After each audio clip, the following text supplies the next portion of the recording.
요한복음 5장. 38년 된 병자를 고치시다. 곧이어 또 다른 명절이 다가오자 예수께서 다시 예루살렘으로 가셨다.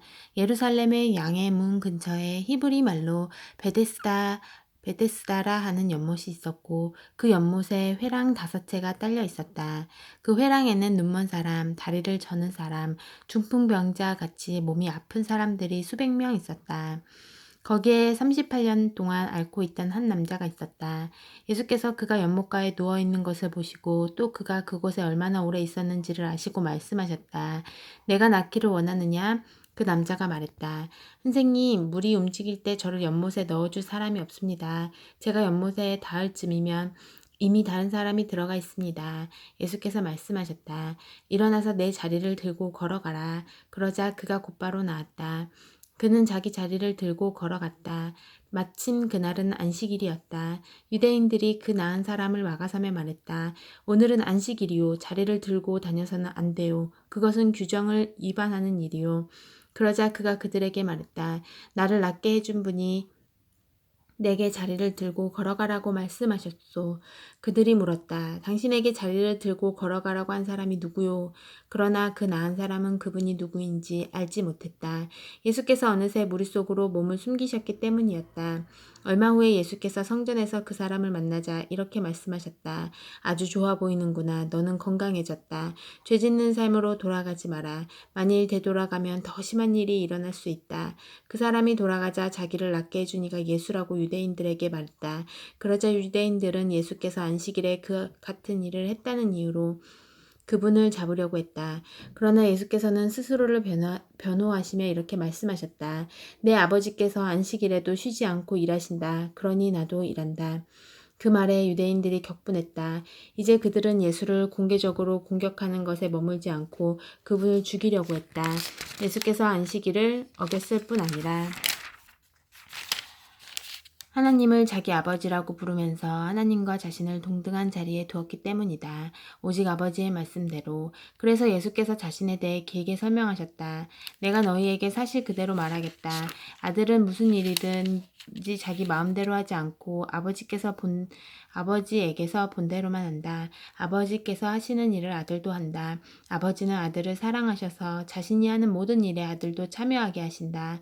그러나 너희가 본 것은 일부에 지나지 않는다. 아버지께서 죽은 사람들을 다시 살리시고 생명을 창조하시는 것처럼 아들도 그 일을 하기 때문이다. 아들은 자기가 택한 사람 누구에게나 생명을 준다. 아들과 아버지는 그 누구도 내쫓지 않는다. 아버지는 심판할 모든 권한을 아들에게 넘겨주셔서 아들도 아버지와 똑같이 영광을 받게 하셨다. 아들에게 영광을 돌리지 않는 사람은 아버지께도 영광을 돌리지 않는 것이다. 아들을 영광의 자리에 앉히신 것이 아버지의 결정이기 때문이다. 너희가 반드시 귀 기울여 들어야 할 말이 있다.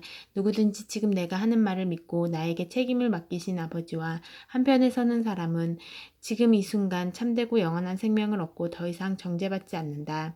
그는 죽은 사람의 세계에서 산 사람의 세계로 과감히 옮겨온 것이다.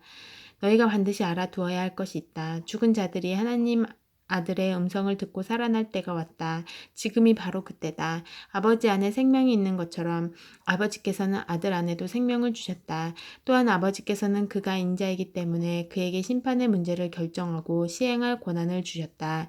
이 모든 말에 그렇게 놀랄 것 없다. 죽어서 땅에 묻힌 모든 사람들이 그의 음성을 들을 때가 온다. 바른 길을 따라서 선 사람들은 부활 생명으로 들어가고 그릇된 길을 따라서 선 사람들은 부활 심판으로 들어갈 것이다.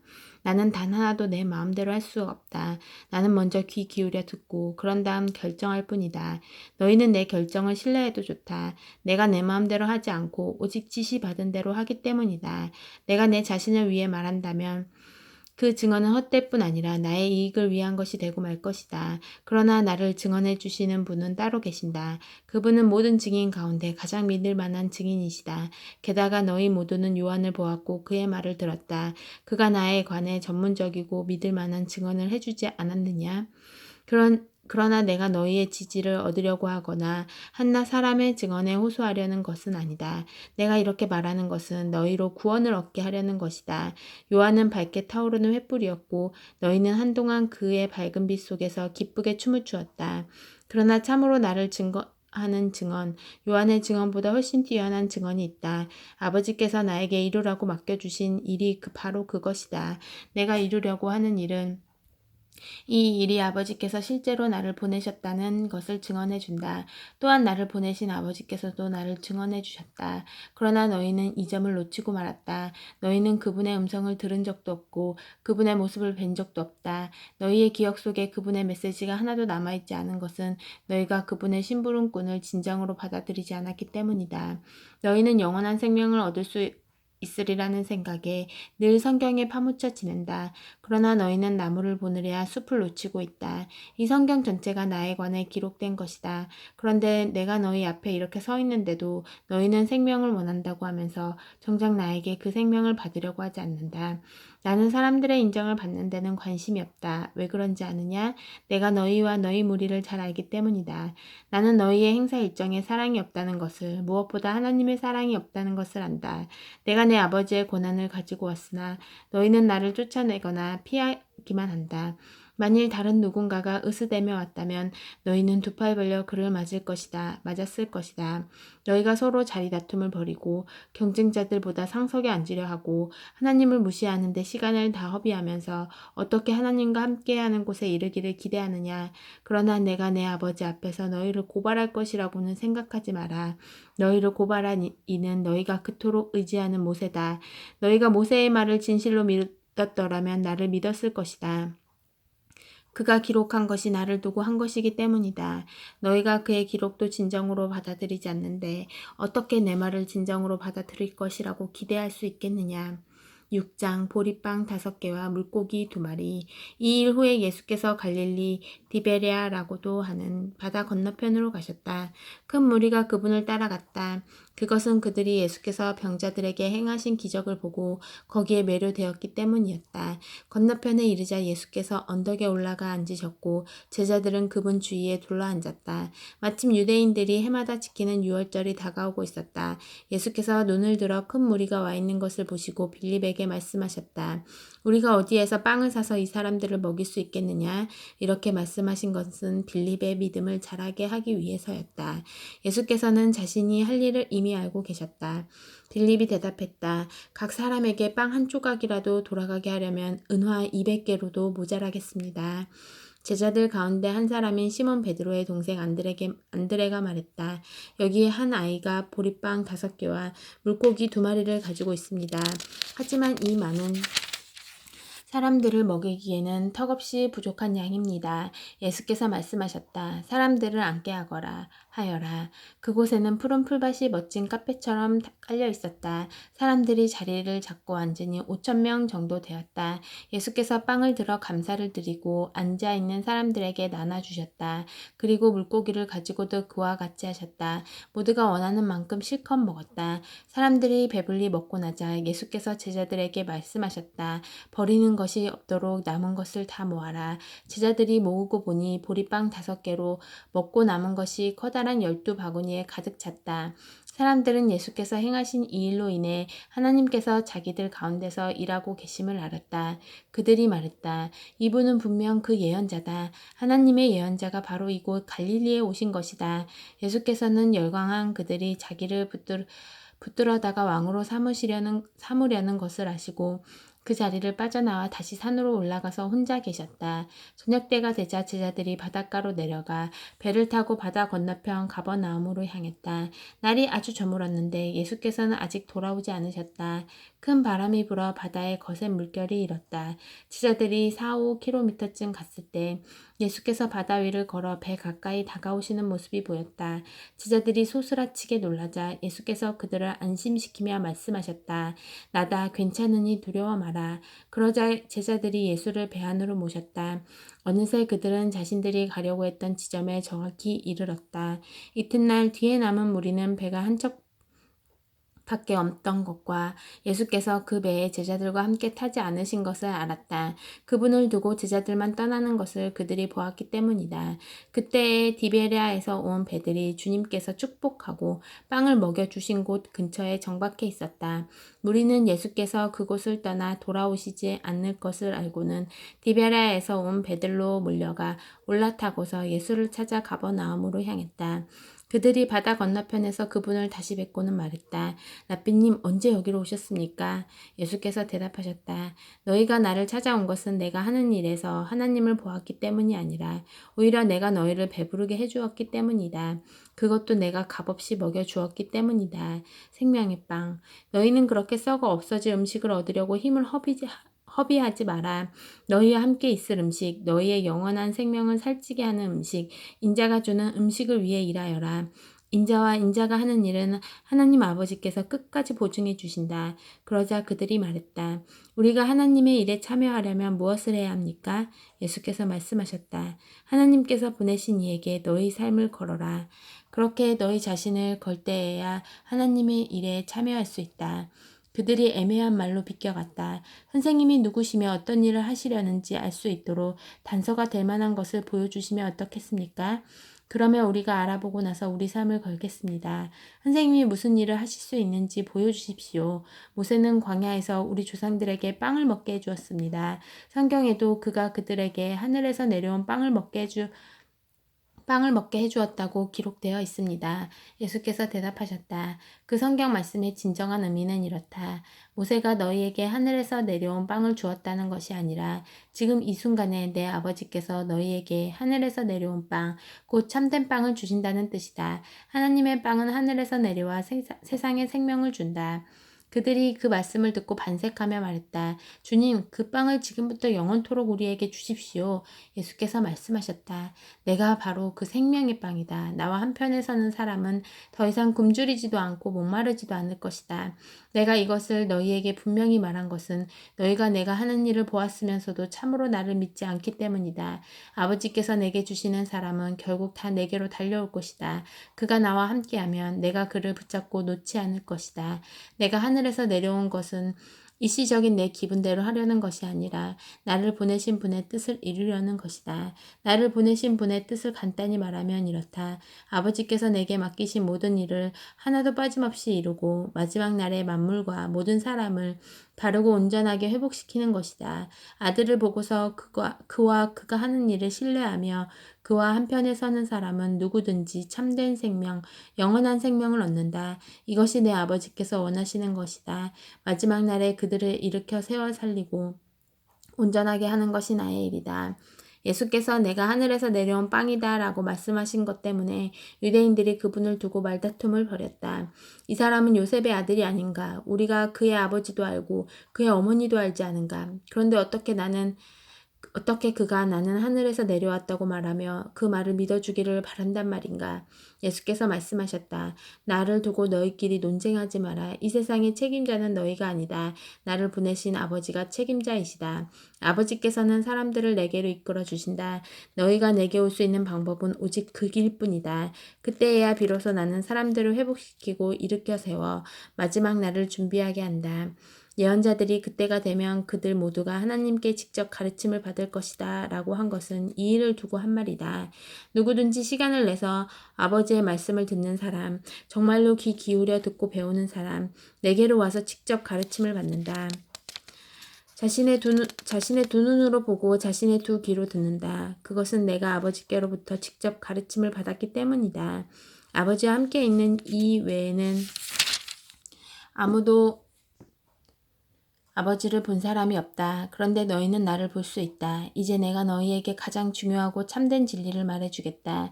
누구든지 나를 믿는 사람은 참된 생명, 영원한 생명을 얻는다. 나는 생명의 빵이다. 너희 조상들은 광야에서 만나라는 빵을 먹고도 죽었다. 그러나 지금 여기에 너희와 함께 있는 빵은 정말로 하늘에서 내려온 빵이다. 누구든지 이 빵을 먹는 사람은 결코 죽지 않을 것이다.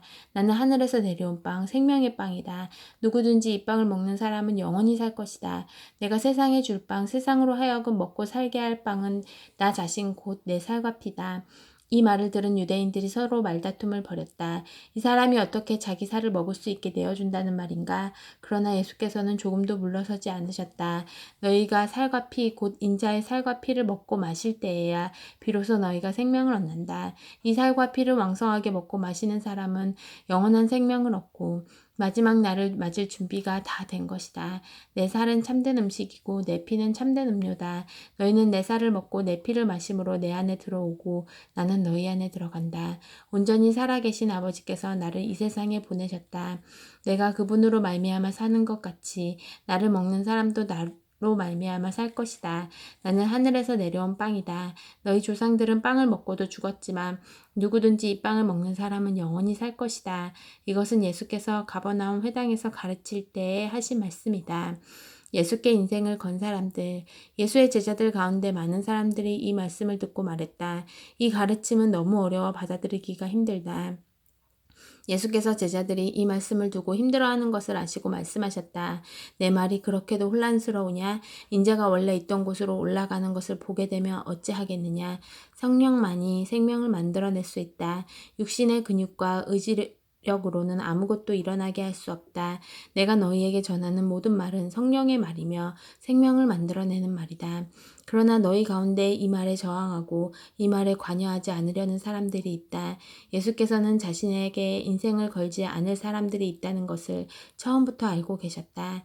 또한 자신을 배반할 자가 누구인지도 알고 계셨다. 예수께서 계속 말씀하셨다.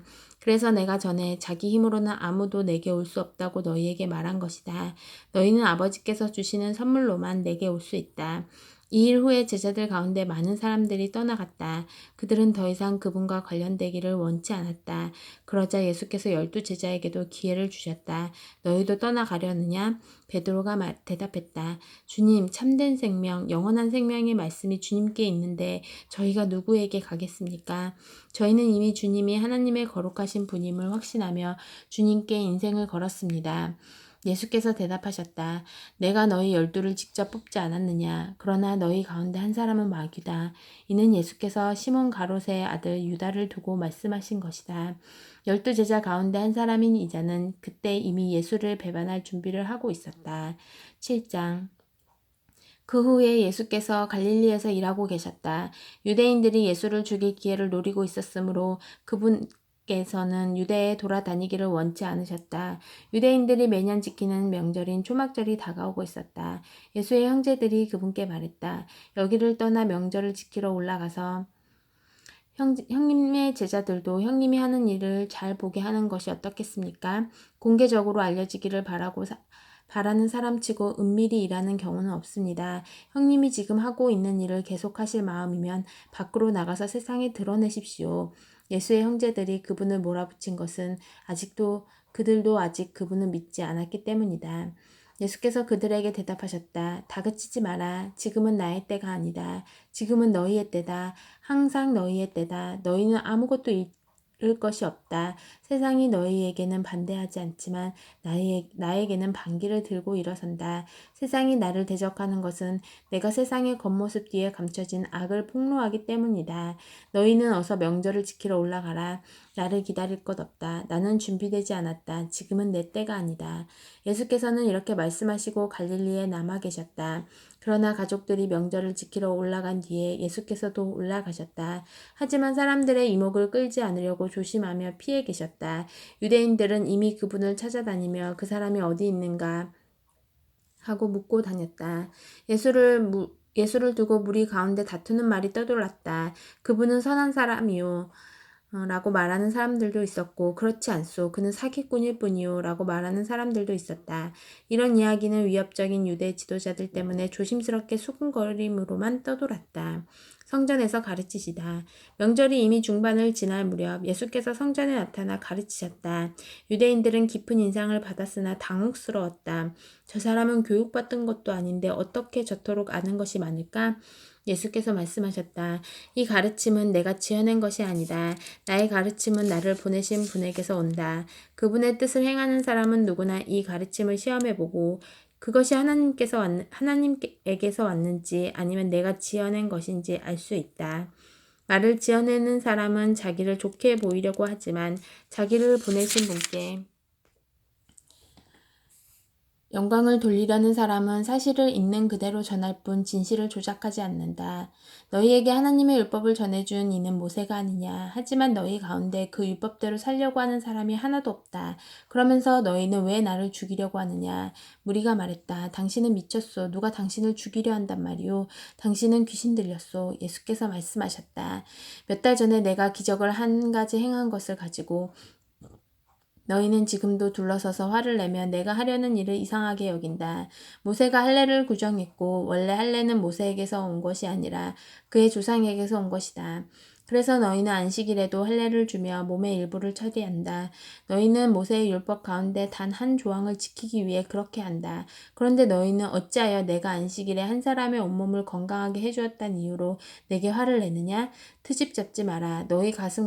너희 머리와 가슴으로 무엇이 옳은지 분별하고 무엇이 정말로 옳은지 따져보아라.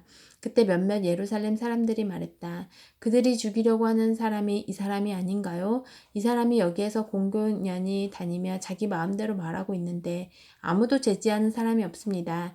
혹시 통치자들도 이 사람이 메시아라고 생각하는 것이 아닐까요? 우리는 이 사람이 어디에서 왔는지 압니다. 하지만 메시아는 어디에서 오는지 아무도 모르게 오실 겁니다. 성전에서 가르치시던 예수께서 그 말에 자극받아 큰 소리로 외치셨다. 그렇다. 너희는 나를 알고 내가 어디서 왔는지 안다고 생각하지만 나는 너희가 생각하는 데서 오지 않았다. 또한 나 스스로 일을 시작한 것도 아니다. 나의 참된 근원은 나를 보내신 분이다. 너희는 그분을 조금도 알지 못한다. 나는 그분께로부터 왔다. 그래서 나는 그분을 안다. 그분께서 나를 이곳에 보내셨기 때문이다. 그들은 예수를 체포할 방법을 찾으면서도 그분께 손을 대지는 못했다. 아직 하나님의 때가 되지 않았기 때문이다. 무리 가운데서 많은 사람들이 믿음으로 그분께 자신을 드리며 이렇게 말했다. 메시아가 오신다 해도 이보다 설득력 있는 증거를 내놓으시겠는가? 이처럼 선동적인 기운이 무리 사이에 흐르는 것을 보고 놀란 바리새인들이 대제사장들과 한패가 되어 예수를 체포하라고 경비병들을 보냈다. 예수께서 그들을 물리치시며 말씀하셨다. 나는 잠깐 동안만 너희와 함께 있다가 나를 보내신 분께로 간다. 너희가 나를 찾으려 해도 찾지 못할 것이다. 내가 있는 곳에 너희는 올 수 없다. 유대인들이 머리를 맞대고 수군거렸다. 저가 어디로 가는데 우리가 저를 찾지 못할 것이라고 하는 겁니까? 그리스 땅으로 가서 유대인들을 가르치려는 것일까요? 너희가 나를 찾으려 해도 찾지 못할 것이다는 말이나 내가 있는 곳에 너희는 올 수 없다는 말이 무슨 뜻일까요? 명절의 절정인 마지막 날에 예수께서 입장을 분명히 하시고서 큰 소리로 말씀하셨다. 누구든지 목마른 사람은 내게 와서 마셔라. 누구든지 나를 믿는 사람은 성경에서 말한 것 같이 그 깊은 곳에서 생수의 강이 넘쳐 흐를 것이다. 이것은 그분을 믿는 사람들이 받게 될 성령을 두고 하신 말씀이다. 예수께서 아직 영광을 받지 않으셨으므로 성령이 아직 사람들에게 오시지 않았다. 이 말씀을 들은 무리 가운데 이분은 그 예언자가 틀림없다고 말하는 사람들도 있었고 저분이야말로 메시아시다 라고 말하는 사람들도 있었다. 그러나 메시아가 갈릴리에서 나오겠는가? 성경에는 메시아가 다윗의 혈통을 따라 다윗의 동네인 베들레헴에서 나온다고 하지 않았던가? 라고 말하는 이들도 있었다. 그렇게 무리 사이에 예수를 두고 의견이 갈렸다. 예수를 체포하려는 사람도 있었으나 아무도 그분께 손을 대지는 못했다. 그때 성전 경비병들이 돌아와서 보고하자 대제사장과 바리새인들은 왜 그를 데려오지 않았느냐고 따져 물었다. 경비병들이 대답했다. 그가 어떻게 말하는지 들어보셨습니까? 우리는 여태껏 그 사람처럼 말하는 사람을 본 적이 없습니다. 바리새인들이 말했다. 너희도 저 천하기 짝이 없는 무리처럼 미혹된 것이냐? 지도자나 바리새인들 가운데서 그를 믿는 사람을 보았느냐? 그에게 미혹된 자라고는 하나님의 율법을 모르는 저 무리뿐이다. 전에 예수를 찾아왔던 사람으로 지도자이자 바리새인인 니고데모가 나서서 말했다. 먼저 당사자의 말을 들어보고 그가 무슨 일을 하는지 알아보고 나서 사람의 죄를 판결하는 것이 우리 율법에 맞지 않습니까? 그러나 그들이 그의 말을 가로막으며 말했다. 당신도 그 갈릴리 사람을 선전하는 거요? 성경에서 증거를 살펴보시오. 갈릴리에서 예언자가 단 한 명이라도 나왔는지 살펴보란 말이오. 그리고는 모두 집으로 돌아갔다. 아멘.